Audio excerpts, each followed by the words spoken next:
प्रेमाची गोष्ट या मालिकेच्या आजच्या भागामध्ये आपण पाहणार आहोत. सागर पूर्ण नशेमध्ये आहे, तरी देखील त्याला काहीतरी गोष्ट सांगायची आहे. मुक्ता त्याला म्हणते आहे, की "आता तुम्हाला चालतासुद्धा येत नाही आहे, त्यामुळे तुम्ही आराम करा. तुम्हाला आराम करण्याची गरज आहे. आपण उद्या बोलूया."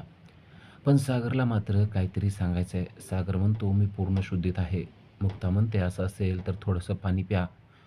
सागर लगेच जवळच्या टेबलवर असलेला ग्लास उचलतो आणि त्यातलं पाणी पितो आणि मुक्ताला सांगतो, की "मी आता पूर्णपणे शुद्धीवर आहे. मला खरोखरच तुम्हाला काहीतरी सांगायचं आहे आणि ते अपघाताच्या संदर्भामध्ये आहे." सागर इतक्या नशेत असून सुद्धा अपघाताविषयी काहीतरी बोलतोय. या गोष्टीमुळे आता मुक्तासुद्धा सीरियस झालेली आहे. मुक्ता म्हणते आहे, "नक्की काय बोलायचं आहे?" सागर म्हणतो, की "तो अपघात कोणी केलेला आहे ते मला माहीत आहे." हे ऐकल्यावर मुक्ताला मोठा धक्का बसलाय. आत्तापर्यंत सागरने ही गोष्ट आपल्यापासून लपवून ठेवलेली आहे, हे आता तिला स्पष्टपणे समजलंय. सागर म्हणतो, "तुम्हाला या गोष्टीचा धक्का बसला असेल, पण आता मी ही गोष्ट माझ्या मनात ठेवू शकणार नाही. मला माहिती आहे ती व्यक्ती कोण आहे." मुक्ता सागरला म्हणते, की "तुम्ही नशेत बोलत आहात ना? तुम्हाला नक्की काय म्हणायचे कळतंय का?" सागर म्हणतो, "मी पूर्ण शुद्धीवर आहे आणि मला त्या व्यक्तीचं नाव माहिती आहे. ती व्यक्ती आपल्या घरातीलच आहे." तेव्हा मात्र मुक्ताला अजून मोठा धक्का बसलेला आहे आणि मुक्ताच्या मनात पहिलं नाव आलेलं आहे ते म्हणजे सावनीचं. मुक्ता म्हणते, "कोण आहे ती व्यक्ती?" तेव्हा "सावनी आहे का ती?" सागर म्हणतो, "नाही, ती व्यक्ती सावनी नाही आहे." सावनी नाही आहे असं म्हणल्यानंतर मुक्ताला जरा बरं वाटतं. मुक्ता म्हणते, "ठीक आहे, मला वाटत होतं की ती सावनी असेल. बरं झालं ती सावनी नाही आहे." असं म्हणून मुक्ता दीर्घ श्वास सोडते. तर इकडे सावनी आणि हर्ष एकमेकावर चिडलेले आहेत. हर्ष सावनीला म्हणतो, की "तुझा एकही प्लॅन कधीच सक्सेस होत नाही. तू प्लॅनवर प्लॅन करत असते आणि प्रत्येक वेळेस तुझे प्लॅन फसतात. आज देखील तुझा प्लॅन फसलेला आहे." हे ऐकल्यावर सावनीला खूपच राग येतो. पण तेवढ्यात आदित्य आलेला असतो आणि तो विचारतो, की "पप्पा आले होते तर तू त्यांना का थांबवलं नाहीस?" तेव्हा चिडलेली सावनी म्हणते, की "मी त्याला थांबवण्याची काय गरज आहे? ती त्याची बायको आली होती ना, त्यामुळं तो इथं थांबणारच नव्हता." हे ऐकल्यावर आदित्य देखील चिडतो आणि त्याच्या रूममध्ये निघून जातो. पण सागर जात असताना काहीतरी बोलत होता. ही गोष्ट सावनीने हर्षला सांगितली आहे. ती म्हणते, "आज तो काहीतरी नक्कीच मुक्ताला सांगणार आहे," असं तो बोलत होता आणि तो आदित्यविषयी सगळं स्पष्ट सांगणार आहे, असं मला वाटत आहे. तेव्हा हर्ष म्हणतो, "काही जरी झालं तरी आदित्य या पत्त्याला काही झालं नाही पाहिजे. आदित्य हा खूप मोठा पत्ता आहे आणि तो जर का आपल्यापासून गेला तर आपलं काही खरं नाही, ही गोष्ट लक्षात ठेव." तेव्हा सावनी हर्षला म्हणते, की "त्याला काही होणार नाही, तू निश्चिंत राहा."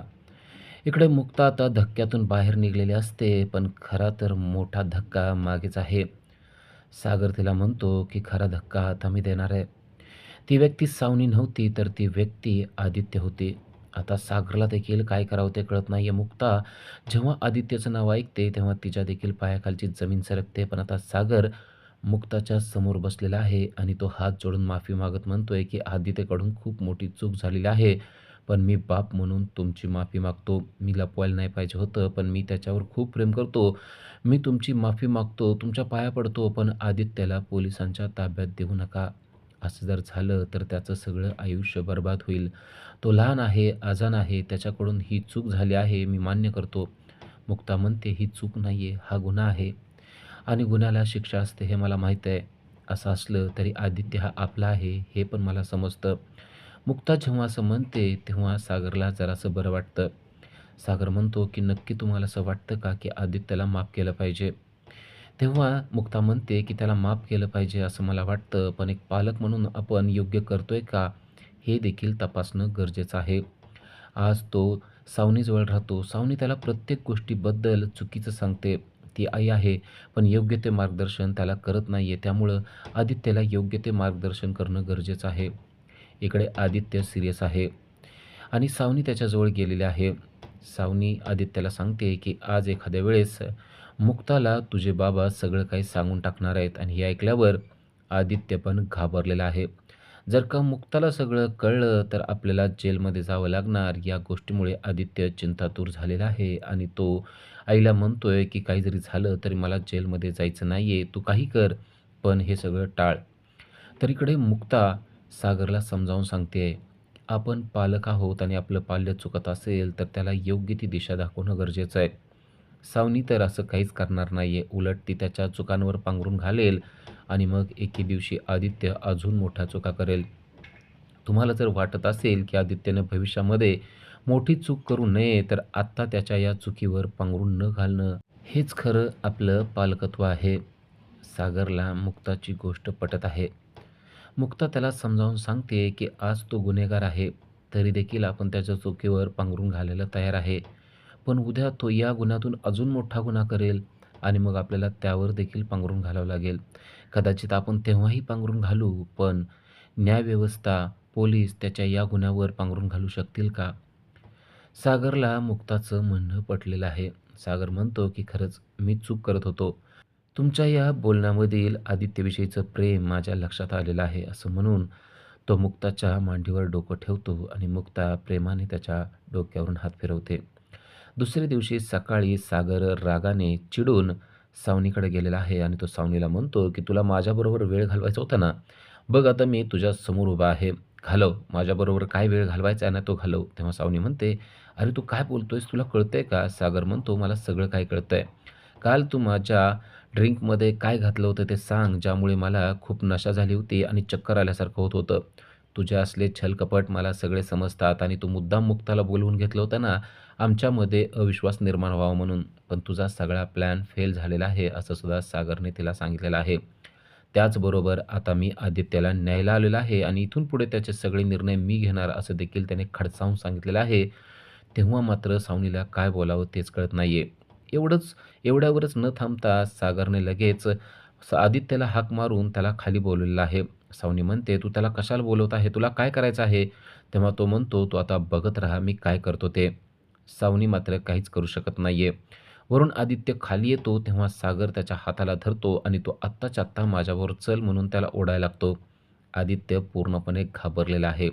आदित्यला समजत नाहीये, की सागरचं नक्की काय चाललेलं आहे. तो म्हणतोय, "पप्पा मला कुठेही नेऊ नका. पप्पा मला कुठेही नेऊ नका. मला कुठेही जायचं नाहीये." त्याला वाटत आहे, की आता आपलं काही खरं नाहीये. पप्पा आपल्याला पोलिसांच्या ताब्यात देणार म्हणून तो अक्षरशः त्याचे पाय धरतो आणि म्हणतो, की "पप्पा मला पोलिसांच्या ताब्यात देऊ नका. माझी चूक झाली आहे. मी माफी मागतो." तेव्हा सागर त्याच्यासमोर बसतो आणि म्हणतो, "बाळा, तुझा माझ्यावर विश्वास आहे ना? मी तुला पोलिसांच्या ताब्यात देत नाही. काही काळजी करू नको." आदित्यला पण त्याच्यावर विश्वास वाटतो. आदित्य म्हणतो, "पप्पा माझा तुमच्यावर पूर्ण विश्वास आहे."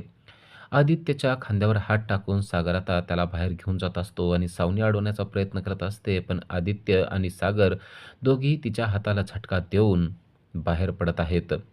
सागरने आदित्यला बाहेर घेऊन गेलेला आहे आणि आता सावनीला कळत नाहीये यावर आपण काय करावं. तर इकडे मुक्ताचे आई-बाबा बोलत बसलेले आहेत. ते दोघेही स्वयंपाकाविषयी बोलत आहेत. मुक्ताचे बाबा म्हणतायत, की आजचा मेनू एकदम खास असणार आहे. आपल्याला तर हा मेनू खूप आवडतो बाबा. दोघांच्या छान गप्पा सुरू असतात आणि त्या गप्पा लांबून मुक्ता ऐकत असते. मुक्ता थोडीशी टेन्शनमध्ये आहे. मुक्ताला समजतं, की घरातलं वातावरण आता कुठं नॉर्मल होत चाललेलं आहे. पण आई-बाबांना खरं सांगणं गरजेचं आहे, असा विचार करून ती आलेली आहे. आणि तिच्या तोंडावरचं टेन्शन मात्र आईच्या लक्षात आलेलं आहे आणि ती म्हणते, की "काय झालं मुक्ता? तुला काय बोलायचं आहे का?" मुक्ता म्हणते, "हो. तुझ्याशी बोलल्यानंतरच मला फ्री वाटणार आहे, मुक्त वाटणार आहे आणि त्यामुळंच मी बोलायला आलेले आहे." त्या दोघींचं बोलणं सुरू असतं तेव्हा सागर देखील आतमध्ये आलेला आहे.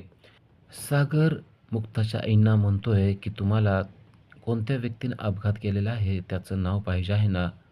अचानक हा विषय निघाल्यामुळे माधवी देखील सीरियस होते आणि सागरने आदित्यचं नाव सांगितलेलं आहे.